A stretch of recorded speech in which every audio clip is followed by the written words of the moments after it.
Ces incendies sont le fruit d'une attaque en règle de notre civilisation. C'est le début d'une guerre civile.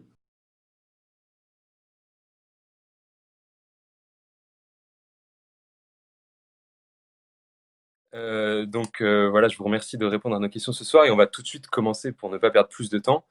On va commencer avec une question d'actualité d'abord, puisque les derniers jours ont été marqués par de nombreux crimes qui ont touché des Français. Et face à ces crimes, que pensez-vous de la réaction du gouvernement? Que proposez-vous? Eh bien, écoutez, d'abord, merci de votre invitation. Vive Twitter par rapport à Instagram. Qu'est-ce que je pense? Je pense qu'on est dans la gesticulation médiatique, une fausse tolérance zéro, qu'en vérité, le gouvernement n'a pas pris à bras-le-corps la question de la sécurité, que c'est le fruit de 20 ans de démission, il faut être honnête, ce n'est pas la faute que de ce gouvernement, mais il ne veut pas prendre les mesures. Donc on est dans le commentaire habituel, la compassion, et même pas d'ailleurs, puisqu'il n'en a pas parlé lors de son allocution du 14 juillet. Cela veut dire que pour lui, ce sont des incivilités, voilà, ce sont les dégâts collatéraux de notre triste société. Moi, je pense au contraire qu'on est le seul pays au monde où de tels actes de barbarie existent. On peut tout à fait lutter contre. On peut tout à fait se donner les moyens de rétablir une chaîne pénale qui se respecte, républicaine, euh, qui fait qu'à chaque délit, il y a une réponse pénale proportionnée, rapide, symbolique, forte, et pas que symbolique, mais qui a valeur d'avertissement pour les autres. C'est parce qu'il n'y a plus de réponse pénale depuis 20 ans dans ce pays aux actes des délinquants que les délinquants montent d'un cran dans la barbarie chaque année. On va continuer avec une autre question d'actualité, puisque, comme vous y avez d'ailleurs réagi, la cathédrale de Nantes a brûlé samedi dernier, et avant-hier, l'abbaye de Ligugé a été partiellement incendiée également. Qu'est-ce que vous pensez de ces incendies? Et là encore, que proposeriez-vous en tant que parlementaire d'opposition pour essayer de les éviter ou de les réparer au moins? D'abord, ces incendies sont le fruit d'une attaque en règle de notre civilisation. C'est le début d'une guerre civile, j'ose employer les mots, et il faut prendre garde à ne pas laisser faire. Et là, le drame, c'est que nous sommes dans un déni de réalité. Et pas seulement de l'État, hein, aussi de l'épiscopat, puisque j'avais vu la déclaration d'un évêque qui disait qu'il ne fallait pas en parler pour ne pas que ça se reproduise ailleurs. Mais je crois au contraire qu'il faut en parler, que quand on attaque une synagogue, on en parle, et on a bien raison de dénoncer l'antisémitisme, que quand on attaque une mosquée, on en parle, et on a bien raison. Et pourquoi quand on attaque une église en France, on n'aurait pas le droit d'en parler? C'est extravagant ce qui se passe. J'ai même été sur BFM samedi soir en Skype, et quand j'ai osé parler des actes antichrétiens, tout le plateau de BFM s'est excité comme des oies, ou des poules piaillant, pour se demander comment je pouvais oser dire que c'était un acte antichrétien. Non mais c'est surréaliste. Quand il y a un incendie dans une synagogue, on dit que c'est un acte antisémite. Mais on n'a même pas le droit d'être victime. C'est très intéressant psychiatriquement parlant, ou psychanalytiquement. On n'a pas le droit d'être victime. C'est-à-dire qu'un chrétien n'a même pas le droit de donner sa plainte, d'exprimer sa tristesse. C'est terrible quand vous y réfléchissez. Et il y a eu plus de 1000 actes antichrétiens recensés par le ministère de l'Intérieur en 2019, 680 actes antisémites et 184 actes anti-musulmans. Pourquoi les chrétiens n'auraient-ils pas le droit à être défendus? Et pourquoi eux-mêmes, d'ailleurs, si vous y réfléchissez, ne se défendent plus? C'est à méditer. Et je crois que ces actes antichrétiens ne sont pas par hasard. Si dans les Pyrénées-Orientales, on abat les croix, si on saccage les églises, c'est parce qu'elles représentent la France et sa civilisation.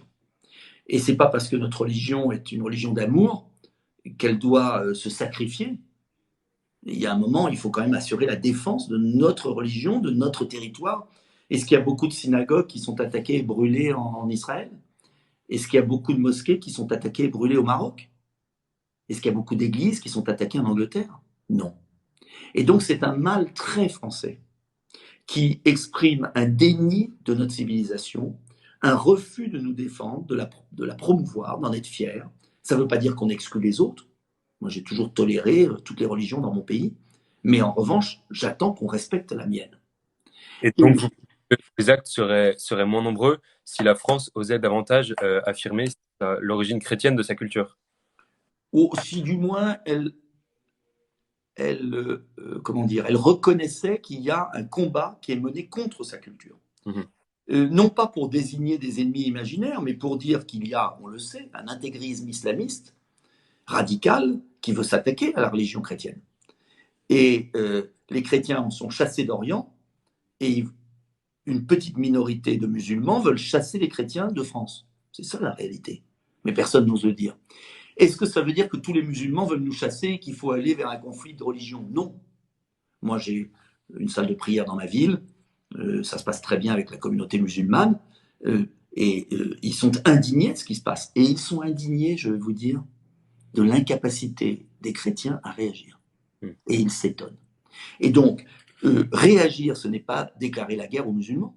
C'est déclarer la guerre à une minorité d'islamistes intégristes, fous, barbares, qui veulent nous chasser de notre terre. Et ça, c'est intolérable. Et je fais bien la différence entre les deux, je suis clair.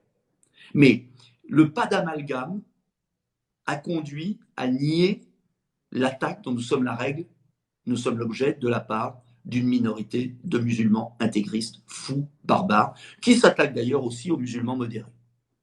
Il n'y a qu'à voir ce qui s'est passé en Algérie, ce qui se passe dans certains pays. Alors, une fois qu'on a dit ça, on peut résoudre un problème que si on le pose. Une fois qu'on a posé le problème, comment on le résout? Eh bien, on le résout par une politique pénale, je reviens tout à l'heure, ferme, par la fermeture des mosquées salafistes qui propagent une idéologie de haine dans notre pays, par conforter les musulmans modérés qui respectent les lois de la République, qui ne veulent pas imposer la charia dans notre pays. En un mot, faire des choix. Mais pour faire des choix, faut-il être lucide sur le mal? Voilà, je pense avoir tout résumé. Très bien, merci beaucoup. J'essaye. Vous avez beaucoup dénoncé, donc depuis hier, aujourd'hui, le fameux plan de relance de l'Union européenne. Est-ce que vous pouvez nous expliquer rapidement pourquoi et ce qu'il faudrait proposer à la place? Ah ben alors, Emmanuel Macron a du génie, il faut être honnête. Il faut être honnête. Le génie du menteur professionnel et d'utiliser l'argent du contribuable de demain, c'est-à-dire vous avez l'air jeune, dans 20 ans, ou même pas, dans 10 ans, vous allez payer 80 milliards d'additions pour que M. Macron fasse 40 milliards de cadeaux électoraux cette année. C'est pas mal. Je pense que si moi, j'empruntais pour ma ville quand j'étais maire 80 milliards que je rembourserais dans 10 ans pour dépenser 40, ça fait un taux d'intérêt assez élevé. Ça veut dire qu'on va recevoir la moitié de ce qu'on va payer. C'est fou. Alors, Emmanuel Macron nous ment. Alors, pourquoi je dis ça d'abord? Parce que pourquoi je parle des 80 milliards? Puisque la dette du plan de relance européen, notamment des subventions, 390 milliards, sera payée à contribution de la contribution des États membres au budget. Or, on contribue pour presque 20% au budget. Donc, il n'y a pas besoin de faire un calcul, 390, 20% de 390, un peu moins de 80 milliards. Et comme en plus on va donner un rabais aux autres pays, la France va contribuer davantage. Alors c'est peut-être 65 milliards, 95, il faut ajuster, mais dans l'ensemble c'est 80 milliards. Ça veut dire qu'on va recevoir moins de 40, étalé jusqu'en 2026, et qu'on va payer à partir de 2028, 80. C'est l'escroquerie du siècle. Premier point. Deuxième point que je veux ajouter, M. Macron nous ment parce qu'il a dit à la télévision hier, à TF1, il a dit « Ah, mais ça ne sera pas nous qui allons payer. Il y aura des recettes propres de l'Union européenne. La taxe carbone, la taxe sur les GAFA et tout. » Alors ça, c'est le rêve macroniste. Et moi, je suis d'accord d'ailleurs. Taxer le carbone à l'entrée de l'Europe, taxer les GAFA, je serais ravi. Sauf qu'il n'a pas eu l'accord au sommet européen. Or, pour taxer les GAFA carbone, il faut l'accord de 27. Alors, s'il l'a pas eu au sommet qui a décidé les dépenses, il ne l'aura jamais. Parce qu'il y a une partie des pays qui ne veulent pas entendre parler de taxes sur les GAFA, l'Irlande et d'autres, et il y a une partie des pays qui ne veulent pas entendre parler de taxes carbone. Donc, en fait, Emmanuel Macron a promis quelque chose qui n'existe que dans ses rêves. Voilà. Ça l'arrange bien. Comme ça, dormez tranquille, bonnes gens. On reçoit 40 milliards du ciel. c'est formidable, et ceux qui critiquent sont des mauvais coucheurs. Voilà, en gros. Eh bien non, je ne suis pas un mauvais coucheur, je dis la vérité. La vérité, c'est que c'est la plus mauvaise affaire pour l'État français. Et dans ce cas, qu'est-ce que vous proposeriez comme alternative? Oh bah c'est très simple, on n'a pas besoin de plan européen. Il suffit d'avoir un plan national, ce que fait l'Allemagne très bien. Et le plan national, on le paye par le déficit. Et alors vous allez me dire, oui mais le déficit, monsieur Dupont-Aignan, comment on va faire? Eh bien c'est très simple, la Banque Centrale Européenne va se démerder avec la dette. On a la Banque Centrale Européenne, c'est une chance inouïe dans ce sens. Moi qui suis contre l'euro, au moins on peut lui envoyer la facture. Simplement les Allemands ne veulent pas. Ils ne veulent pas monétiser. C'est un peu complexe, mais vous connaissez tout ça. Pourquoi ils ne veulent pas monétiser? Parce que eux, ils sont en train de racheter le continent. En fait, les Allemands, c'est le Bernard Tapie de la crise Covid. C'est-à-dire qu'il y a des pays en faillite, l'Europe leur interdit de faire du déficit, comme ça, ils ne peuvent pas aider les PME, les PME vont être en faillite, mais en revanche, l'Allemagne, qui avait un excédent, il faut être honnête, qui a été fourmi quand nous avons été cigales, a des dizaines de milliards d'euros, et elle fait un plan à 1000 milliards, ce qui fait qu'elle sauve ses entreprises. Et les entreprises allemandes vont être en position de France pour faire la razzia sur les entreprises italiennes, françaises et espagnoles. Voilà ce qui va se passer. Et c'est une pure folie, parce que ça veut dire qu'on va être colonisé complètement économiquement. Alors ça, c'est provocateur ce que je dis, bien sûr. Mais je dis ce que je pense. Et ça veut dire quoi? Pendant ce temps-là, l'Allemagne dit aux Français, ah, attention, Maastricht oblige, on ne va pas monétiser. Donc, vous ne pouvez pas faire de déficit. Il faut passer par l'Union européenne. Si vous passez par l'Union européenne, vous passez par la Commission, qui va mettre des critères. Vous allez payer ensuite. Et l'Allemagne aura un plan 5 fois plus important pour sauver ses entreprises, qui vont être sauvées. Et les entreprises françaises vont sombrer. Ils seront rachetés après par des entreprises allemandes. Donc, vous voyez bien la manipulation. C'est que d'un côté, on interdit à la France de faire du déficit en disant la Banque Centrale Européenne ne pourra pas racheter la dette de la France, pour passer par un plan de relance européen maîtrisé par l'Allemagne. Pendant ce temps-là, qu'est-ce que fait l'Angleterre? Et j'ai fini, rassurez-vous. Qu'est-ce que fait l'Angleterre? L'Angleterre fait marcher la planche à billets. Qu'est-ce que font les États-Unis? Ils monétisent. Qu'est-ce que fait la Chine? Elle monétise. Qu'est-ce que fait le Japon? Ils monétisent. Je ne dis pas qu'il faut tout monétiser, qu'il faut tout faire de la planche à billets partout, parce qu'il y a un danger d'inflation. Mais quand vous êtes dans une situation de compétitivité, si vous ne faites pas du déficit pour sauver nos entreprises, elles seront soit mortes, soit rachetées. Moi, je veux sauver les PME françaises et ensuite baisser les charges sur les PME françaises pour relocaliser. Donc, j'ai un programme à la fois de déficit conjoncturel et de baisse de charges structurelles. J'ai été un peu long, désolé. Puisque vous parlez de ce programme, justement, ça me permet de poser une question. Vous avez été candidat à la présidentielle aux dernières élections en 2017. Qu'est-ce que vous proposez pour 2022? Enfin, vous proposez une primaire, on le sait, mais qu'est-ce que vous pensez dans ce cadre des candidatures, par exemple de M. Poisson, de Marine Le Pen qui a annoncé sa candidature, ou d'alternatives de personnes hors parti comme M. Gave qui paraît y penser? Qu'est-ce que vous pensez de ça? Et vous, personnellement, qu'est-ce que vous souhaitez faire? Alors, il y a embouteillage. Gros embouteillage. Et c'est une absurdité. Je vais vous dire pourquoi. Nos idées sont en train de gagner. La crise Covid, l'islamisation de la France, la déroute industrielle font que malheureusement, les faits que je dénonce depuis 10 ans, 15 ans, eh bien, arrivent. Et ce n'est pas de gaieté de cœur, j'aurais préféré avoir tort, je peux vous le dire. Ou j'aurais préféré que des gouvernements, même que je n'aime pas, prennent les bonnes mesures. Ça n'a pas été le cas. Ce n'est pas au moment où on gagne la bataille idéologique qu'il faut partir divisé. Voilà pourquoi j'ai cherché et j'ai trouvé l'idée de primaire. Au début, je n'étais pas pour, il faut être honnête. Mais regardez, entre Sarkozy, Juppé, Fillon, ça a permis de décanter. Après, Fillon s'est planté pour une autre raison, mais qui n'était pas les primaires. Donc, moi, j'ai dit aux patriotes et aux républicains, pourquoi on ne fait pas une primaire qui permet de sélectionner le meilleur candidat? Si c'est Madame Le Pen, très bien. Si c'est moi, tant mieux. Si c'est quelqu'un d'autre d'extérieur, tant mieux. Quel est l'enjeu? C'est que moi, je veux qu'on gagne en 2022. Voilà. J'en ai assez de la petite musique que j'entends chez les patriotes, qui dit oui, on n'y arrivera jamais, alors laissons Marine Le Pen se planter, et puis on sera là en 2027. Oui, mais il n'y aura plus de France en 2027. Donc, il y a un moment, il y a urgence. Et moi, je ne veux pas revoir le second tour de la présidentielle de 2017. Et je peux le dire d'autant plus librement que je suis le seul de toute cette aéropage à avoir soutenu Marine Le Pen au second tour.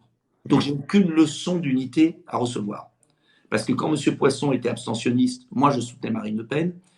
Quand M. De Villiers disait rien, je soutenais Marine Le Pen.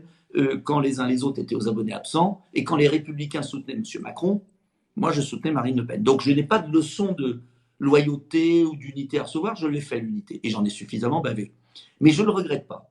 Et si c'était à refaire, je l'aurais refait. Simplement, la question que je pose, sincère, objective, c'est est-ce que Marine Le Pen a la capacité de gagner, objectivement.